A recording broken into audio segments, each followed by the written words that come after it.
We call this our tax triangle, and you can't have a discussion about taxes without going over this. And we've got 3 different tax pools. We got the tax-free, so that's going to be the Roth IRA.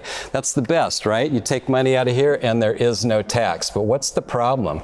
The problem is most of our assets are here in tax deferred, which means when we take the assets out of our retirement accounts, they're taxed at the highest of rates, ordinary income rates.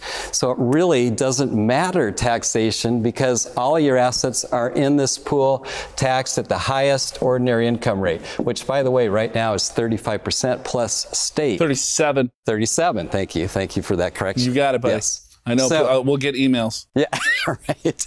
So what do we do about it? Well, we want to start looking at this pool. We want to start converting some of these assets over here. That's called a Roth conversion. And yes, you can still do a Roth conversion. You cannot do a recharacterization. So last year you could do a conversion, change your mind. Whoops, I don't really want to convert that. I don't want to pay the tax. You could put it back. Not this year, 2018, and in the future, recharacterizations are gone.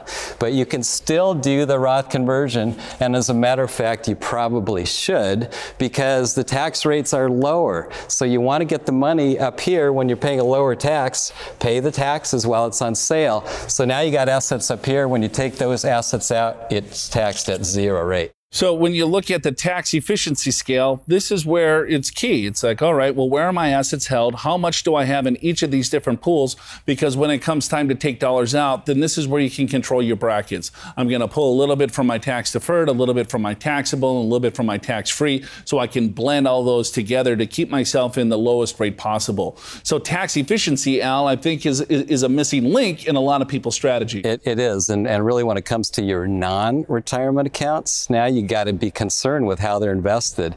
And there's more, there's less efficient and there's more efficient. So let's talk about that. Less efficient would be things like bonds, right? Because bonds generally produce ordinary income. Interest income, taxed at ordinary rates. REITs, real estate investment trust, taxed generally at ordinary income. Mutual funds, ETFs, stocks, they're all somewhat similar. Mutual funds probably have the least amount of tax efficiency if the advisor inside of them, the money manager, is buying and selling, and you're going to have to pay taxes on that gains. And then, of course, municipal bonds, those are tax-free. Problem with those is they don't pay very much, so you don't necessarily want to load up on them, but just be aware different asset classes have different taxation when it's outside of your retirement account. Yeah, so it's looking at the asset allocation, and then it looks at the efficiency of the overall tax, and you just got to start blending some of these strategies together. They overlap.